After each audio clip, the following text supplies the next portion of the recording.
నా హైడ్రేషన్ కోసం I just trust one thing, ఫుల్గా వాటర్ ఉండే కంట్రీ డిలైట్ వల్ల పొలాచి కోకోనట్స్. సో ఇప్పుడే కంట్రీ డిలైట్ యాప్ డౌన్లోడ్ చేసుకొని ఆర్డర్ చేయండి. భారతీయ జనతా పార్టీని మతతత్వ పార్టీ అని, ముస్లిం వ్యతిరేక పార్టీ అని చెప్పి కాంగ్రెస్ పార్టీ మొదటి నుంచి కూడా ఆరోపిస్తూ ఉంటుంది. అలాంటి కాంగ్రెస్ పార్టీకి మోదీ ఒక సవాల్ విసిరారు సార్. నిజంగా ముస్లింల పట్ల మీకు సానుభూతి ఉంటే ముస్లింలకు పార్టీ అధ్యక్ష పదవి ఇవ్వండి, అలాగే వారికి 50% టికెట్లు కూడా కేటాయించండి అని చెప్పి కాంగ్రెస్కు ప్రధాని మోదీ సవాల్ చేశారు సార్. ఈ సవాల్ కరెక్టేనా? ఇప్పుడు ఎస్సీల పట్ల నిజంగానే బీజేపీకి కమిట్మెంట్ ఉంటే ప్రధానమంత్రిని ఎస్సీ చేయొచ్చు కదా. ఈ క్వశ్చన్కి ఆన్సర్ ఉంది. మీరు రాష్ట్రపతి చేస్తే రాష్ట్రపతికి ఏం పవర్స్ ఉంటాయి? మీకు గిరిజనుల పట్ల, ఆదివాసుల పట్ల బీజేపీకి నిజంగానే నిబద్ధత ఉంటే ప్రధానమంత్రిగా ద్రౌపది ముర్మును చేసి నరేంద్ర మోడీని ప్రైమ్ మినిస్టర్ చేయొచ్చు కదా. రామ్నాథ్ కోవింద్ను ప్రైమ్ మినిస్టర్ చేయొచ్చు కదా. మీరు ఎస్సీల పట్ల, ఎస్సీ ఉపకులాల పట్ల మేము అండగా ఉంటాం అని చెప్పి హైదరాబాద్కి వచ్చి మందకృష్ణ మాదిగ నాయకత్వంలో పెద్ద మీటింగ్ పెట్టారు కదా. నేను అనేది వర్గీకరణ ఎందుకు ప్రైమ్ మినిస్టర్ పోస్ట్ ఇచ్చాను ఇవ్వండి. రామ్నాథ్ కోవింద్కో ద్రౌపది ముర్ముకో మీరు ప్రైమ్ మినిస్టర్ పోస్ట్ ఇచ్చేయండి. ఇచ్చేసి మీరు ప్రెసిడెంట్గా ఉండండి నరేంద్ర మోడీ, అయిపోతుంది కదా. అంటే ఆన్సర్ ఉంటుందా? సో అందువల్ల మాట్లాడే ఆర్గ్యుమెంట్ అప్పుడు బేసిస్ ఉండాలి. ఇప్పుడు ఇష్యూ ఏంటి? ఇష్యూ కాంగ్రెస్ పార్టీ 50% ముస్లింలకు ఇస్తుందా? 2024 ఎన్నికలప్పుడు ఇదే రాజకీయం. ముస్లిం, మందిర్, మసీద్, ముజ్రా, మంగళసూత్ర అని ఇదే రాజకీయం చేశారు. మళ్ళీ ఇప్పుడు అదే రాజకీయం. నరేంద్ర మోడీ దేశ ప్రధానిగా 11 ఏళ్ళు ఉన్న తర్వాత ఈ దేశ ఆర్థికాభివృద్ధి సాధించాం, ఈ దేశంలో స్మార్ట్ సిటీస్ నిర్మించాం, స్వచ్ఛ భారత్ను సాధించాం, డిజిటల్ ఇండియాను సాధించాం, స్టాండప్ ఇండియాను సాధించాం, వికసిత భారత్ సాధించాం. ఇవి చెప్పుకొని ప్రజల దగ్గరికి వెళ్ళాలి తప్ప ఇంకా హిందూ ముస్లిం అని ప్రజల మధ్య ఉండే మతపరమైన విభేదాలను జలింపజేసి ఇంకా అధికారంలో పెట్టుకోవాలంటే ఆశ్చర్యం వేస్తుంది. ఏదో కొత్తగా పవర్లోకి రావడానికి ఏదన్నా చేశారన్న అర్థం చేసుకోవచ్చు, కానీ 11 ఏళ్ళ తర్వాత your track record should be enough కదా. నేను నేళ్ళు గొప్పగా పాలించాను, నాకు ఓట్లేయండి అనాలి తప్ప ఇంకా ఈ మతం పేరిట పంచాయతీ ఏంటి అనేది క్వశ్చన్. ఇక బీజేపీని అడుగుతున్న ప్రశ్న అది కాదు. బీజేపీ ప్రశ్న ఫండమెంటల్ క్వశ్చన్ ఏంటి? అసలు బీజేపీ కేంద్ర క్యాబినెట్లో ఒక ముస్లిం లేడు. సో దేశ జనాభాలో 14% ఉన్న ప్రజానీకానికి దేశాన్ని పాలించే పార్టీ కూడా కాదు, కూటమి. మళ్ళీది మిత్రపక్షాలకు చెందిన వాళ్ళని ఎవరైనా ఉండొచ్చు, అది కూడా లేదు. Not a single minister. అంటే how do inspire confidence in the people? అది కదా. ఆఖరికి మైనారిటీ అఫైర్స్కు సంబంధించిన మంత్రిత్వ శాఖ కూడా మైనారిటీలో అతిపెద్ద మైనారిటీ అయిన ఒక ముస్లింకి ఇచ్చే పరిస్థితి లేదు. ఎందుకు లేదు అంటే మనుషులు లేరు. మీరు కేసీఆర్ ప్రభుత్వం ఉన్నప్పుడు మహిళా శిశు సంక్షేమ శాఖ జగదీష్ రెడ్డికి ఇచ్చారు, ఎందుకంటే మహిళే లేదు ఫస్ట్ టర్మ్లో. ఆఖరికి మహిళా శిశు సంక్షేమ శాఖ కూడా పురుషులకు ఇచ్చారు. సో అలా ఉంటుంది వ్యవహారం. అక్కడ కదా క్వశ్చన్. అంటే బీజేపీకి 2 ఎంపీలు ఉన్నారు, రాజ్యసభ సభ్యులు.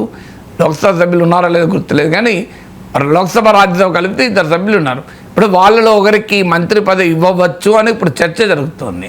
అందువల్ల ఒకటి, Bharatiya Janata party scheme of థింగ్స్లో మతపరమైనటువంటి ఆ తేడా ఉన్నది అనేది ఒకటి విమర్శ. రెండవది, వక్ఫ్ చట్టం లాంటిది తీసుకొచ్చి మీరు ఒక కమ్యూనిటీని ఎందుకు టార్గెట్ చేస్తున్నారు అనేది విమర్శ కదా. మీరే చెప్తున్నారు యూనిఫామ్ సివిల్ కోడ్, ఉమ్మడి పౌరస్మృతి అని. మీ విధానమే ఉమ్మడి పౌరస్మృతి అయినప్పుడు ఒకటే చట్టం తేవచ్చు కదా, అన్ని మతాల ప్రాపర్టీకి సంబంధించింది. ఇది కదా సెక్యులర్ పీపుల్, లౌకికవాదులు అడుగుతున్న ప్రశ్న అది. అయినా మీరే ఉమ్మడి పౌరస్మృతి అంటున్నారు. మీరే ఉత్తరాఖండ్ నుంచి అస్సాం వరకు మీ ప్రభుత్వాలు ఉన్న చోట ఉమ్మడి పౌరస్మృతి తెస్తున్నారు. ముస్లింలకు ప్రత్యేకంగా వక్ఫ్ చట్టం ఎందుకు? హిందువులకు ప్రత్యేకంగా ఎండోమెంట్ యాక్ట్ ఎందుకు? సిక్కులకు ప్రత్యేకంగా సిక్ గురుద్వారా ప్రబంధక్ కమిటీ చట్టం ఎందుకు? అన్నీ కలిపి ఒకటే సెక్యులర్ చట్టం, రిలీజియస్ ప్రాపర్టీస్ మెయింటైన్ ఎలా చేయాలో చట్టం చేయండి. నేనేమంటున్నా, ముస్లిం మతవాదానికి కూడా తల వంచకండి, ముస్లిం ఛాందసవాదులకు కూడా తల వంచకండి. ఎవరికైనా ఒకటే సెక్యులర్ యాక్ట్, ముచ్చట్లేదు. అన్ని మతపరమైన ప్రాపర్టీస్, దేవుడి పేరిట ప్రాపర్టీస్ కూడా అన్యాక్రాంతం కాకూడదు. దేవుడి మీ పేరిట ప్రాపర్టీస్ కూడా కొద్దిమంది మాఫియా చేతుల్లో లాంటి వాళ్ళ చేతులకు వెళ్ళకూడదు. Let us make it, let us protect it. అన్ని మతాలకు సంబంధించి ప్రాపర్టీ ఇస్ ప్రాపర్టీ కదా. ఒక దేవాలయానికి భూమి ఉన్నా, ఒక మసీదుకు భూమి వక్ఫ్ భూమి ఉన్నా, ఒక క్రిస్టియన్ ల్యాండ్ ఉన్నా, సిక్ ల్యాండ్ ఉన్నా, ల్యాండ్ ఇస్ ల్యాండ్ కదా. దేవుణ్ణి పూజించి ప్రార్థించే విధానంలో తేడా ఉండొచ్చు, అది వాళ్ళకు వదిలేయండి ఆ మతాలకు. ఇప్పుడు మీరు కానీ ప్రాపర్టీ ఇస్ ప్రాపర్టీ కదా. ఇది వక్ఫ్ అనేది ప్రాపర్టీకి సంబంధించింది. మీకు ఇస్లాం ఎలా పాటించాలి అనే దానికి సంబంధించింది కాదు కదా. ఆ అంశాలు మీరు ఆ మతాలకు వదిలేయండి. కానీ ఫండమెంటల్ పాయింట్ ప్రాపర్టీ అనే దానికి ఇట్స్ ఎ సెక్యులర్ ఆస్పెక్ట్. ఇప్పుడు టీటీడీకి భూమి ఉంటుంది, టీటీడీకి భూమి ఉన్న ల్యాండ్ కావచ్చు, టీటీడీకి బ్యాంకులో ఉన్న డిపాజిట్ కావచ్చు, these are all secular properties కదా. మీకు దేవునికి ఎలాంటి నైవేద్యాలు ఇవ్వాలనేది ఆగమశాస్త్రం. ఇక్కడ బ్యాంకులో డిపాజిట్ ఆగమశాస్త్రానికి సంబంధం ఉన్నది కాదు కదా, ల్యాండ్ ఆగమశాస్త్రానికి సంబంధం ఉన్నది కాదు కదా. ఇస్లాంలో ఏ రకంగా ఉండాలనేది వారి మతం సంబంధించింది, కానీ ఇది ల్యాండ్ మతానికి సంబంధించింది కాదు కదా. అందుకే these are all secular entities కనుక అన్ని మతాలకు కలిపి ఒకే చట్టం ఎందుకు తేరు?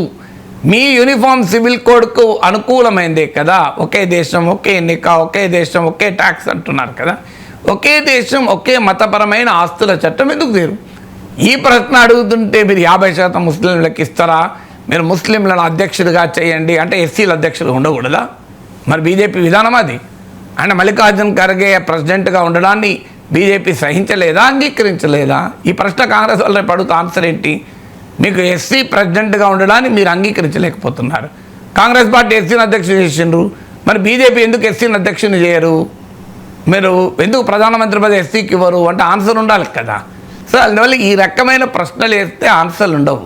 ఫండమెంటల్ పాయింట్, ఒక ప్రభుత్వం అనుసరిస్తున్న విధానాలు ఎలా ఉన్నాయి, ప్రభుత్వం తీసుకొస్తున్న చట్టాలు ఎలా ఉన్నాయి, అది ప్రభుత్వాల్లో అధికారంలో ఉన్న పార్టీలు అన్ని వర్గాల, అన్ని మతాల, అన్ని కులాల, సమాజంలోని అన్ని సెక్షన్లను రిప్రజెంట్ చేస్తుందా లేదా, ఇది ఇష్యూ తప్ప ఇష్యూ వల్ల మీరు ముస్లింలు పెట్టండి అంటే వాళ్ళు రేపు కాంగ్రెస్ వాళ్ళు అదే అడుగుతారు. అవునులే మీకు ఎస్సీ పెట్టడం ఇష్టం ఉండదు, అందుకే మీకు ఎస్సీని అర్జెంటుగా ఒక ఎస్సీ నాయకుడు ఉండడాన్ని మీరు సహించలేరు, అందులో చాలా సీనియర్ నాయకులు మల్లికార్జున ఖర్గే తక్షణం తొలగించాలని మీ ప్రయత్నం. అందుకే మీరు ఇప్పటికే ఎస్సీలకు వ్యతిరేకంగా బీజేపీ ఉన్నదని కాంగ్రెస్ వాళ్ళు పెద్ద ప్రచారం చేసి 2024 ఎన్నికలు లాభపడ్డారు. ఇప్పుడు మళ్ళీ ప్రచారం చేసుకోవడానికి అవకాశం ఇస్తున్నారు కదా.